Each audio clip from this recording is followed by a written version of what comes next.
கனமழையால் மாஞ்சோலை பகுதியில் சாலைகள் சேதமடைந்துள்ளதால் பேருந்து சேவையின்றி பொதுமக்கள் அவதியடைந்துள்ளனர். இதனால் மாணவர்கள், வேலைக்கு செல்லும் மக்கள் பேருந்து வசதியின்றி தவித்து வருகின்றனர். மாணவர்களின் வசதிக்காக வனத்துறையினர் வாகனம் அனுப்பி இலவசமாக இயக்கினர். அதே நேரத்தில் சாலையை விரைந்து சீரமைக்க பேருந்து போக்குவரத்தை இயக்க வேண்டும் என்று அப்பகுதி மக்கள் கோரிக்கை விடுத்துள்ளனர். இடுப்பளவுக்கு ஆழமான குழி அந்த சைடுங்கன்னா இந்த இதால் ஒரு 4-5 மரணங்களும் நடந்திருக்கு. கர்ப்பிணி பெண்கள் வர முடியலை. 1 மணி நேரம் வரக்கூடிய பஸ்ஸு 4 மணி நேரம் ஆகுது. இவ்வளோ போராட்டத்துக்கு மத்தியில் நாங்கள் வாழ்ந்துக்கிட்டு இருக்கோம். எங்களுன்னு ஏற்று பார்க்க யாருமே இல்லை.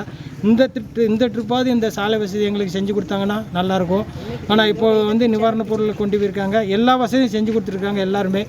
எல்லாரும் ஒத்துழைப்பு கொடுத்துட்ருக்காங்க. இப்போ வனத்துறை சார்பாக என்ன ஏற்பாடு பண்ணியிருக்காங்க? வனத்துறை சார்பாக எங்களுக்கு இன்றைக்கி ஒரு வண்டி இலவசமாக எங்கள் ஸ்கூல் பிள்ளைகளுக்கு வண்டி வனத்துறை சார்பாக செஞ்சுருக்காங்க. அது எங்கள் மக்கள் எல்லார் சார்பாகவும் அவங்களுக்கு நன்றியை தெரிவிச்சிருக்கோம்.